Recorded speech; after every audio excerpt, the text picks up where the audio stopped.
नागपूर विभागाच्या दौऱ्यावरती आहे। यामध्ये वर्धा, गोंदिया आणि आज नागपूरमध्ये राज्य महिला आयोगाच्या वतीनं जनसुनावणी आयोजित करत आहोत। खरं तर राज्य महिला आयोगाचं मुख्य कार्यालय हे मुंबईत बांद्रा येथे आहे, पण महाराष्ट्राच्या कानाकोपऱ्यातल्या वाड्या वस्त्यावरच्या आदिवासी भागातल्या आणि पाड्यांवरच्या महिला भगिनींना काही समस्या असतील, त्यांच्या जर काही तक्रारी असतील, अनेक वर्षानुवर्ष न्यायाच्या प्रतीक्षेमध्ये त्यांची काही प्रकरणं असतील आणि त्यांना खऱ्या अर्थानं न्याय मागायचा असेल तर ते मुंबईच्या कार्यालयापर्यंत पोहोचू शकणार नाही। कदाचित आर्थिक अडचण असू शकते, माहितीचा अभाव असू शकतो आणि इतक्या लांबून आपण मुंबईच्या कार्यालयापर्यंत पोहोचलो तर तक्रार कशी दाखल करायची, कशा पद्धतीने आपल्याला न्याय मिळेल, असे अनेक प्रश्न या सर्वसामान्य महिला भगिनींच्या मनामध्ये असतात।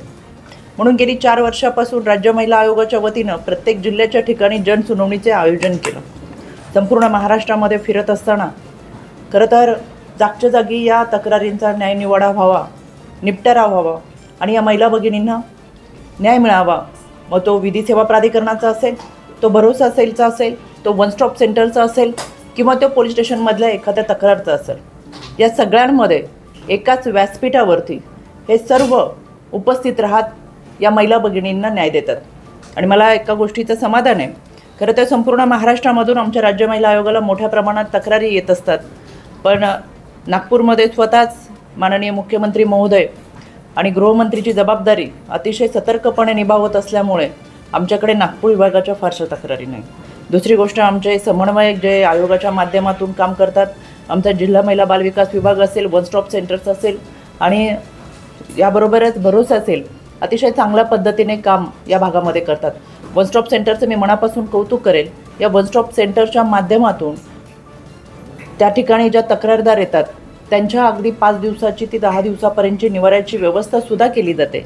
म्हणजे तक्रारदार महिलांना एका छताखाली, मग ती त्यांची मेडिकल तपासणी असू देत, विधी सेवा प्राधिकरणाच्या बाबत काही डॉक्युमेंट सबमिशन्स असेल आणि त्याचबरोबर तक्रार दाखल करणं असेल, हे सर्व काही एकाच छताखाली या वन स्टॉप सेंटरच्या माध्यमातून होत असल्यामुळे आणि वन स्टॉप सेंटरमध्ये ऑनलाईन पोर्टलच्या माध्यमातून ह्या तक्रारी दाखल केल्या जातात, हे अतिशय विशेष आहे। त्याच्यामुळे तक्रारदार महिलांना मोठ्या प्रमाणातलं व्यासपीठ सर्वच क्षेत्रातून मिळत असल्यामुळे त्यांनी त्या ठिकाणी आपल्या तक्रारी दाखल केलेल्या आहेत। यामध्ये मी वर्ध्यामध्ये असताना 76 तक्रारी आमच्याकडे आल्या आणि वर्धा जिल्ह्यामध्ये ह्या 76 तक्रारी आल्यानंतर 2 कुटुंबांचा समझोता या जनसुनावणीच्या दरम्यान झाला।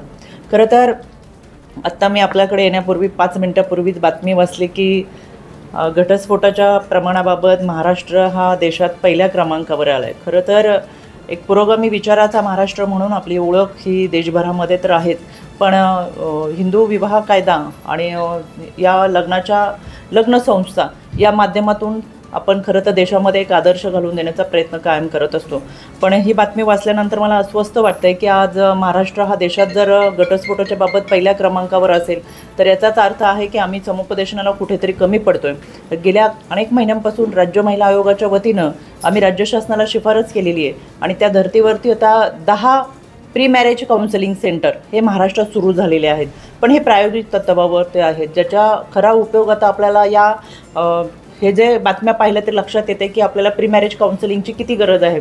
यामध्ये लग्नानंतर काउन्सिलिंग करणं किंवा तेपर्यंत हे कुटुंब घटस्फोटापर्यंत पोहोचलेले असतात, 3 वेळा किंवा त्याच्यापेक्षा जास्त वेळा त्यांचं काउन्सिलिंग व्हावं आणि केवळ पती पत्नी नाही तर त्यांचं सासर माहेर आणि कुटुंबात असलेल्या सगळ्या व्यक्तींना एकत्र बसून त्यांचं काउन्सिलिंग करणं, ते कुटुंब परत एकदा जुळवणं हा या पाठीमागचा उद्देश आहे। काल आम्ही गोंदियामध्ये 56 केसेस आमच्याकडे आल्या, त्याच्यामध्ये 8 कुटुंबांना एकत्र आणण्यासाठी आम्ही यशस्वी झालो, त्यांच्यामध्ये समझोता झाला आणि 8 कुटुंब एकत्र आले।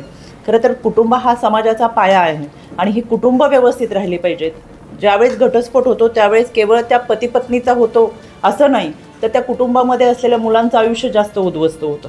त्यांना आईच्या आणि त्याचबरोबर वडिलांच्या प्रेमाची गरज असताना त्यांच्यासमोर एक कुटुंब उद्ध्वस्त होत असताना त्यांच्यावरती त्याचा दूरगामी परिणाम होतो आणि मानसिकदृष्ट्या खचलेल्या या मुलांना पुढे आयुष्यामध्ये अनेक गोष्टींना सामोरं जावं लागतं आणि आलेले नैराश्य असेल आणि याच्यामध्ये उद्याची जी युवा पिढी आहे त्याच्यामध्ये नकारात्मक गोष्टी मोठ्या प्रमाणात वाढीस लागतात आणि म्हणून केवळ पती पत्नी नाही तर त्या मुलांचं आयुष्य वाचवणं हे सुद्धा आमच्यासाठी फार महत्त्वाचं असतं आणि म्हणून प्री मॅरेज काउन्सिलिंग सेंटरची संकल्पना ही मोठ्या प्रमाणामध्ये उभी राहणं हे फार गरजेचं आहे असं मला वाटतं.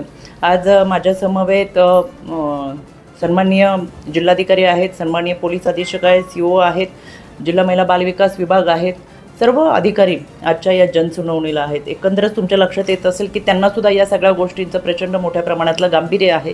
समाजामध्ये सुरक्षितता देण्याचा प्रयत्न त्यांच्या माध्यमातून होतच असतो. शासन प्रशासन यांच्या माध्यमातून कायदा सुव्यवस्थेचं पालन करत असताना काही गोष्टी नागरिक म्हणून आम्ही देखील त्याचं पालन केलं पाहिजे. याच्याबाबतची जनजागृती ही मोठ्या प्रमाणात होणं आहे गरजेचं आहे आणि त्याच्यासाठी आयोगाच्या माध्यमातून आम्ही प्रयत्न करत असतो. खरं तर महाराष्ट्रामध्ये 31% या वर्किंग वुमन आहेत आणि या वर्किंग वुमन ज्या ठिकाणी कामाच्या ठिकाणी त्यांना सुरक्षितता मिळणं हा त्यांचा अधिकार आहे. 2013मध्ये कामाच्या ठिकाणी सुरक्षितता देण्यासाठीचा कायदा हा अस्तित्वात आला आणि हा पॉस ॲक्टच्या माध्यमातून कार्यरत असताना खऱ्या अर्थानं ज्या ठिकाणी आपण काम करतो त्याच व्यक्तीच्या विरोधात तक्रार करण्यासाठी महिला पुढे येऊ शकत नाहीत किंवा IC कमिटी अस्तित्वात आहेत पण त्या फक्त कागदावरती आहेत का? या IC कमिटीकडे आलेल्या तक्रारींची जनसुनावणीच्या माध्यमातून किंवा त्यांच्या हेअरिंगच्या माध्यमातून कुठे त्याची दखल घेतली जाते का?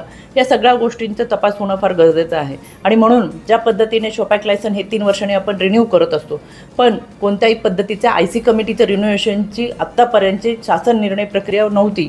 त्याच्यामुळे एकदा कागदावरती आलेलं IC कमिटी ही वर्षानुवर्ष राहत होती. मग त्यामधल्या काही व्यक्ती ह्या ट्रान्सफर झालेल्या असतात, प्रमोशनवर गेलेल्या असतात, काही व्यक्ती त्या ठिकाणी नसतातच. पण कागदावर दाखवण्यासाठी किंवा बोर्डवर लिहिण्यापुरते IC कमिटी असेल तर महाराष्ट्रामध्ये असलेल्या 31% महिला भगिनींना कोणत्या प्रक्रियेतून आपण न्याय देणार हा एक प्रश्न. आणि म्हणून गेले ऑगस्ट महिन्यामध्ये राज्य महिला आयोगाच्या वतीनं राज्य शासनाला आम्ही शिफारस केली की ज्या पद्धतीने शासकीय निमशासकीय खाजगी आस्थापना यांचं फायर ऑडिट होतं, फायनान्स ऑडिट होतं, त्याच पद्धतीने IC कमिटीचं सुद्धा ऑडिट झालं पाहिजे. आणि म्हणून मी महायुती सरकारला मनापासून धन्यवाद देईल. 22 ऑगस्ट 2025 रोजी सरकारने GR काढला आणि या GRमध्ये अतिशय स्पष्टपणे आत्तापर्यंतच्या GRनुसार अतिशय स्पष्टपणे भूमिका मांडत की IC कमिटीची जबाबदारी कोणाची आहे, IC कमिटी कशा पद्धतीने कार्यरत असाव्यात आणि ICचा ऑडिट झालं पाहिजे या संदर्भातला GR हा 22 ऑगस्ट रोजी आला. आणि म्हणून माझ्या समवेत आता कलेक्टर साहेबसुद्धा आहेत, SP साहेबसुद्धा आहेत. त्यांना देखील मी या निमित्तानं मनापासून विनंती करेल की IC कमिटीच्या संदर्भातल्या ऑडिटवर आता आपल्याला काम करावं लागेल. कारण की इतक्या मोठ्या प्रमाणातल्या महिलांची संख्या असताना IC कमिटी आहेतच पण आता त्या ॲक्टिव्ह करणं आणि त्यांचं ऑडिट करणं ज्याच्या माध्यमातून खऱ्या अर्थानं आता महिलांना सुरक्षितता देणं. खरं तर कामाच्या ठिकाणी लैंगिक अत्याचार झाला, मानसिक अत्याचार झाला, कोणत्याही पद्धतीचं मॉलेस्टेशन होत असेल तर त्याची तक्रार पोलीस स्टेशनला देण्याऐवजी ICच्या माध्यमातून ती केस निकालात निघाली पाहिजे. इतकी मोठी ताकद ह्या IC कमिटीमध्ये आहे आणि IC कमिटीला तशा पद्धतीचे अधिकारसुद्धा दिलेले आहेत. त्याच्यामुळे आता आमचा भर असणार आहे तो IC कमिटीच्या ऑडिटवरती. दुसरी गोष्ट मिसिंग केसेसच्या बाबत, बालविवाहाच्या बाबत आणि विधवा प्रथाच्या बाबत गेली 4 वर्ष राज्य महिला आयोगाच्या वतीनं मोठ्या प्रमाणामध्ये युद्ध पातळीवरती आम्ही मोहीम राबवत असतो. आजही ग्रामीण भागामध्ये मी आता हा वर्धा, गोंदिया, भंडारा भाग फिरले तर मिसिंग केसेस काही प्रमाणात दिसतात आणि म्हणून ह्युमन ट्रॅफिकिंगची संख्यासुद्धा मोठ्या प्रमाणामध्ये महाराष्ट्रातून दिसते. याच्यावरती आपण काम करत असतो. म्हणून यामध्ये विद्यार्थ्यांचं समुपदेशन होणं फार गरजेचं आहे. शालेय जीवनामध्ये आयुष्य जगत असताना केवळ एक लैंगिक आकर्षण किंवा कोणती इतर प्रेमाची आमिष अशा पद्धतीने मुलींची फसवणूक होणं हे प्रमाण देखील मोठ्या प्रमाणात आढळतं आणि म्हणून कुटुंबामधला संवाद होणं फार गरजेचं आहे. आम्ही शिक्षण विभागाला तशा पद्धतीच्या सूचना दिल्या आहेत की प्रत्येक शाळा कॉलेजमध्ये शिक्षक पालक संवादाबरोबरच पालकांनी देखील विद्यार्थ्यांबरोबरचा संवाद साधावा. कोणत्याही पद्धतीच्या अडचणी आल्या तर त्यांच्याकडे शाळा कॉलेजमध्ये असलेली तक्रार पेटी असेल